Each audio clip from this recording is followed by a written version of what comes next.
Every morning began with me looking out the kitchen window. When I was a child, it was my favorite place in the house. The smell of freshly brewed coffee, the soft light filtering through the curtains, and the sound of birdsong outside. This place seemed like a refuge to me. Now, however, this window had become a frame for a picture I could no longer understand. On that day, I was standing by the window again, but instead of the morning silence, I heard the creak of the door opening behind me.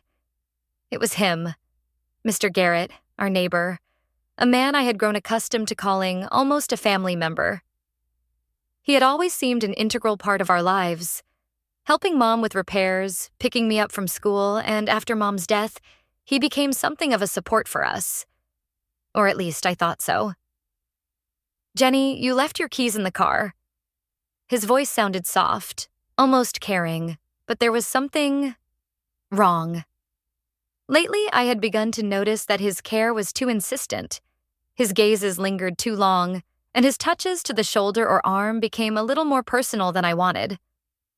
I turned to thank him, but the words stuck in my throat. He did indeed have my keychain in his hands, but he was twirling it in his fingers as if it were not just an object, but something much more. His smile was too wide, his gaze too attentive. For the first time, I felt that something was not right. "Thank you, Mr. Garrett," I said, trying to speak with that light note of gratitude that would not reveal my inner tension. But my voice sounded strained, like a poorly tuned string. He lingered, standing in the doorway, not in a hurry to leave. His eyes slowly slid across the room before returning to me. "You've grown up so much, Jen," he finally said. His words sounded like a compliment, but they made me cold. I nodded, trying to maintain the appearance of calm. "Well, the years go by," I replied, almost automatically. He took a step inside, and that was all it took for me to feel the kitchen walls beginning to close in. My palms sweated, but I quickly pulled myself together. "I have to go. I have classes," I muttered, moving towards the door. "Of course," he said, and his voice was so quiet that I barely heard him. But when I passed by, he gently touched my shoulder. It was something like an innocent gesture, but his fingers lingered too long. A second. Maybe two. That second changed everything. At that moment, I didn't understand what had happened, but instinct told me to get out of the kitchen faster and slam the door behind me. My heart was pounding wildly, and my thoughts wouldn't leave me alone. It was stupid. Just a touch. Just words. Nothing unusual, nothing worth thinking about, right? But something inside me already knew the answer. Sometimes I think most people don't notice the little things. Those tiny details that seem insignificant but can completely change your perception of a person. Mr. Garrett had always been a part of our world. Friendly, generous, always ready to help. He was the kind of person you would ask to water the plants or watch the house while you're on vacation. But in the last few weeks, I had begun to notice these little things. Like, for example, his frequent visits. Before, he would drop by from time to deliver mail, chat with Mom, or help with something around the house. After her death, he started coming every day. At first, it seemed like care, almost nobility. He was helping us through a difficult time. But now I wondered, why did he linger? Why did he stay longer than necessary? These thoughts swirled in my head as I cleaned up after dinner.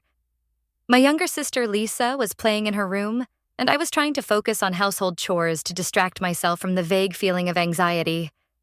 But it didn't work. I heard the door slam, and turning around, saw Mr. Garrett standing in the kitchen doorway. "Sorry to barge in, Jen," he said, his tone apologetic, but he was already crossing the threshold. His steps were confident, as if he were in his own home. "Forgot something in the backyard. Wanted to make sure everything was okay." "Of course," I replied, trying to keep my voice steady, but I felt my body tense as if it knew something I didn't understand yet. He stopped at the dining table, his gaze slowly sliding across the room. "You still like to read?" he asked, nodding at the book lying next to the sink. "Yes," I replied shortly, not wanting to continue the conversation. My wife also loved books, he said, almost in a whisper, and that phrase made me stop. Mr. Garrett's wife had died many years ago, and he rarely spoke about her. You remind me so much of her. My fingers gripped the plate I was holding tighter. I didn't know what to say, and this moment of silence between us lasted a little longer than it should have. When I finally looked up, he was looking straight at me. You know, Jen, he continued, taking a step closer. You've become so grown up. Your mom would be proud of you. Words that should have sounded like comfort suddenly seemed empty and insincere to me. Something in his voice made me feel like he saw something else in me. It wasn't just a compliment. It was a warning. Thank you, Mr. Garrett, I muttered, trying to stay calm. But I couldn't stand still any longer. I found an excuse to leave the room, referring to my sister. Closing the door to my bedroom, I felt a storm of anxiety inside me. I tried to rationalize his behavior. He was just a lonely man trying to find comfort in memories. But at the same time, every part of my being screamed that I was missing something important. Something I didn't want to know. That night I barely slept. His words and gazes repeated in my thoughts like a broken record. I wanted to believe it was all in my head. But how do you explain that after one touch, I felt like I couldn't be in my own skin anymore? And so, lying in the dark, I wondered, who was this man I had known all my life? When the lights in the house went out, the silence became almost deafening. It reminded me of the heaviness that hangs before a storm, a premonition that something irreversible was about to change. I sat on the edge of the bed, hugging my knees, listening to the sound of footsteps behind the door. They were muffled, barely audible, but each step echoed in my chest. I knew he was there. I knew he wouldn't leave. And yet I hoped I was wrong. The door opened so slowly that even the faint creak grated on my nerves. Inner voice screamed, "Don't look!" But I couldn't turn away.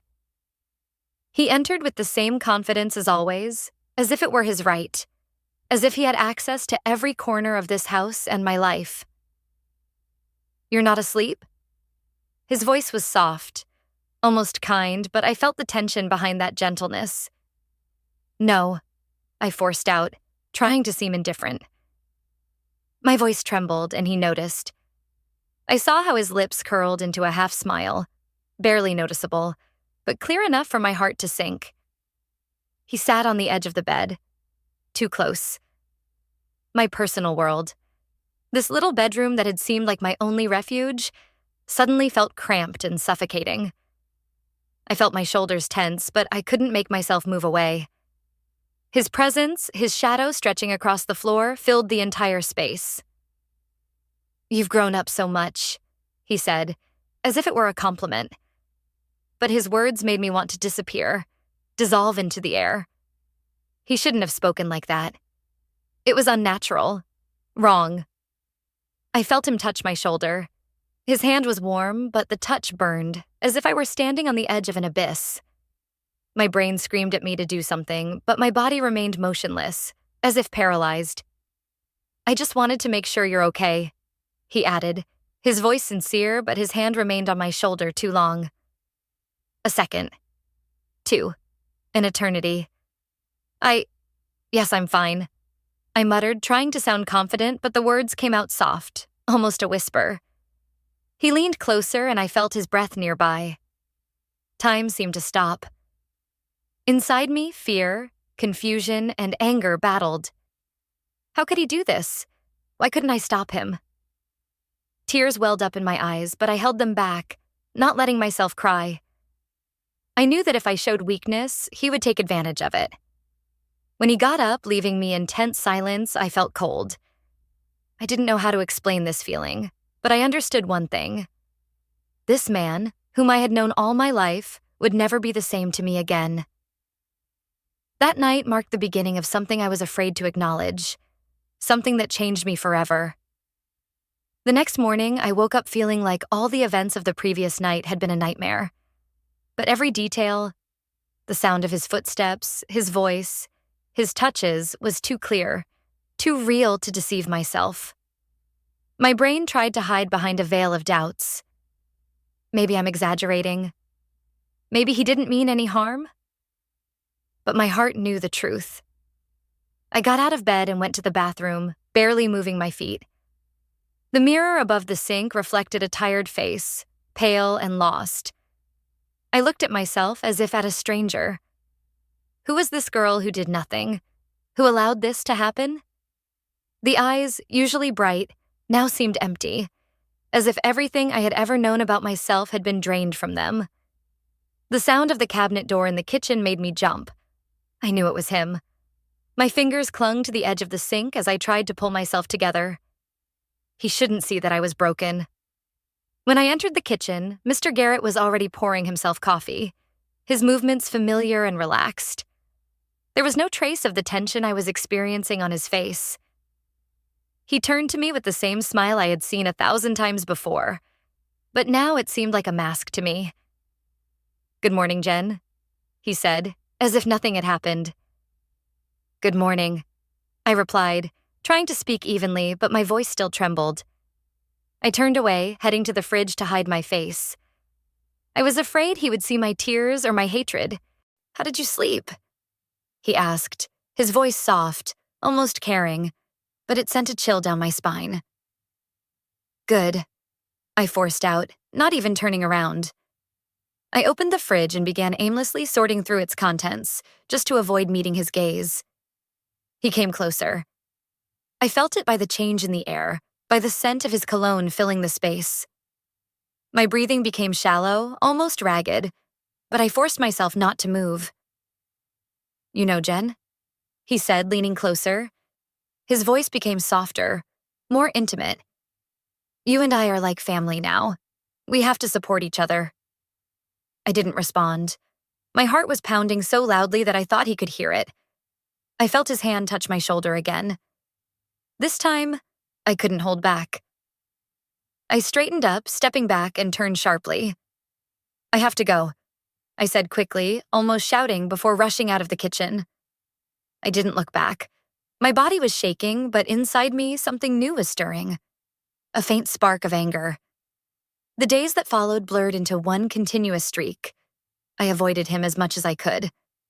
Every time he knocked on my door or tried to talk to me, I found an excuse to leave or pretended to be busy. But every time I heard his voice, fear gripped me like a cold fist. One night, I heard footsteps behind the door again. I lay in bed, trying to appear asleep, but the sound of those footsteps was unbearable. I felt the door open slightly, but I didn't turn around. My breathing became slow and even, so he would think I was asleep. He came closer. I heard him holding his breath, standing nearby. My heart was ready to jump out of my chest, but I forced myself not to move. He stood there for a few more seconds and then left. Only when I heard his door close did I dare to breathe. That night was a turning point for me. I realized I couldn't stay here anymore. My feeling of fear had grown into hatred, and hatred into determination. I had to do something. I couldn't let this continue. The house didn't breathe. It was empty, but every part of it seemed to watch me. Dark corners, creaking floorboards, even the long broken wall clock. All of it seemed to witness my anxiety. I sat on the edge of the bed, clutching a backpack that wasn't yet fully packed, looking at it as if it were my last hope. Leaving seemed like the right decision, but fear paralyzed me. I knew Mr. Garrett had left, hearing the door slam. He had gone to the store as he always did on Sunday mornings. But still, I couldn't make myself get up. Something inside me screamed that I should stay, that I wouldn't be able to handle it alone. This voice was louder than all the others, and it was scary because it sounded like the truth. But I remembered his touches. I remembered that moment when he stood in the doorway of my room. And then something inside me broke. It wasn't just a feeling of fear. It was anger. It came like a wave. Quiet but powerful. I couldn't let this happen anymore. I started packing. My movements were quick, nervous, like those of someone afraid that time was running out. Jeans, t-shirts, a jacket. I took only the essentials. Little things that reminded me of Mom, I held in my hands a little longer than I should have. Her scarf, which she always wore in the fall, her old photo that I kept under my pillow. They smelled like her, like the home that no longer existed. When I closed the backpack, I was overcome by a strange emptiness. It seemed like I was leaving something more than just a home. I was leaving my past, my memories, everything I had ever known. But I also understood, if I didn't leave now, this past would haunt me forever. When I opened the door, the sunlight hit my eyes. It was too bright, almost blinding, like a reminder that the world outside still existed. I stood on the threshold, not moving, for a few seconds, then took a step forward. It was a small step, but it seemed huge. My feet were shaking, but I kept walking. Outside, it was quiet. Too quiet. Usually I loved this time of day. The soft morning light, the sounds of nature, all of it always seemed like the beginning of something new to me. But now it all seemed threatening. Every sound, a bird's chirp, the rustle of wind in the leaves, made me jump. When I reached the bus stop, my hands were shaking so badly I could barely hold the backpack. No one was waiting for the bus, just me. I looked down the street, expecting to see his car, his face, his figure. But the street remained empty. The bus, when it finally arrived, seemed like a salvation to me. I climbed inside and took a seat by the window, trying not to look at the driver or the other passengers. My heart continued to beat so fast that I was afraid it would jump out of my chest. I looked out the window as houses and trees flashed past the glass, trying to focus on that. On the movement. On the fact that I was no longer there. When I got off at the university, it seemed like the world had changed. The campus was the same as I had left it, but I felt like a stranger. Every building, every road seemed too big, too real. I wanted to hide, disappear, but I knew I had only one place to go. Samara opened the door almost immediately, and her smile vanished as soon as she saw me. "Jen, what happened?" she asked, pulling me inside. I tried to answer, but the words stuck in my throat. I just hugged her, burying my face in her shoulder, and burst into tears.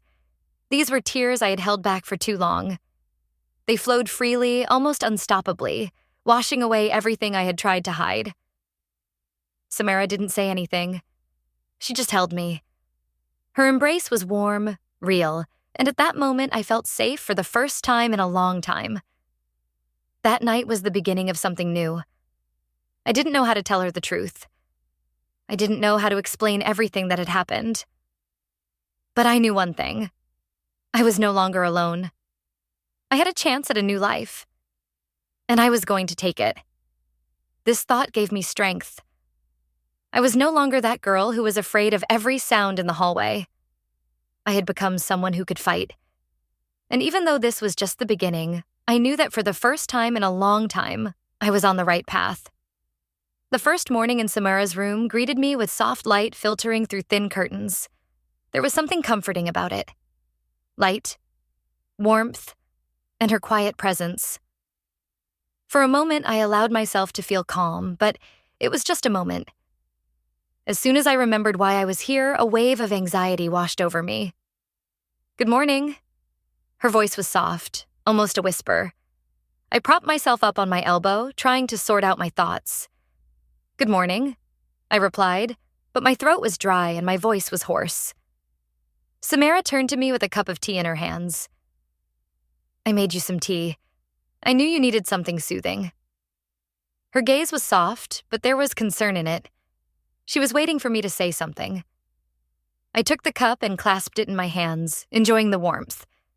But I remained silent. How could I explain all this? Where to start?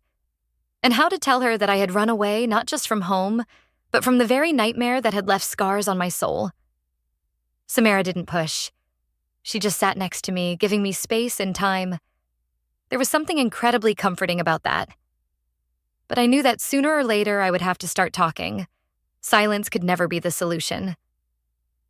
"Thank you for letting me in," I finally said, not taking my eyes off the cup.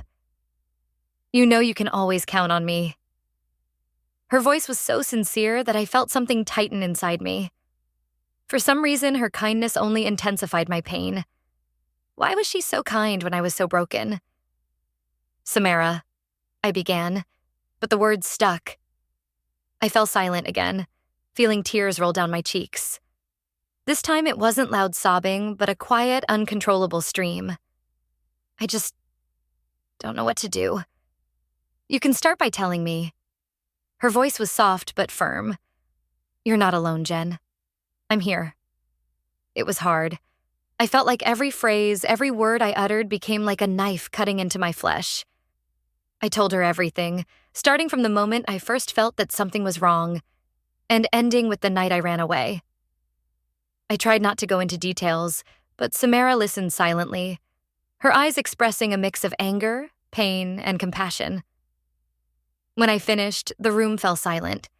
Her hands were trembling as she placed them on mine. Jen, this is not your fault, she said. Those words were simple, but they hit me like thunder. I had heard them before, but only now did I begin to believe in their truth. I don't know how to live on, I confessed. It seems like everything is broken and I can never fix it. You can, Samara replied. It will take time, but you can. I'm with you. In the following days, I began to slowly piece myself back together. Samara helped me. She gave me space, but never left me alone if she saw I was struggling. She persuaded me to go outside, take a walk around the campus, sometimes just sit on the grass and watch people pass by. These simple things seemed incredibly difficult to me, but every time I did them, it felt like a small victory. But the past didn't let go of me. Every time I heard footsteps behind the door, I jumped. When someone reached out to help me, I stepped back, instinctively protecting myself. Samara noticed this but said nothing. She knew it would take time. One evening, as we sat on the grass in front of her dorm, watching the sky slowly turn orange and pink, she asked a question that stopped me. Have you thought about telling someone else? Teachers, counselors, the police? I froze, gripping the grass under my fingers. The words sank in my head like stones in a deep lake. I was afraid. Afraid that no one would believe me. That it would all turn into an even bigger nightmare. But deep down, I knew that silence only fed this fear. I don't know, I answered honestly. I'm not sure I can. Samara looked at me, her eyes filled with determination. When you're ready, I'll go with you. You're not alone, Jen. You deserve justice. Those words stuck in my head as we returned to the dorm. Maybe she was right. Maybe I deserved not only freedom, but also justice. But I knew one thing. Before I could deal with this, I had to heal myself. That night was important. I realized I couldn't let the past define my future. Ahead lay a long road, but for the first time in a long time, I saw the light. And it came not only from Samara, but also from that part of me that still wanted to live, love, and be free.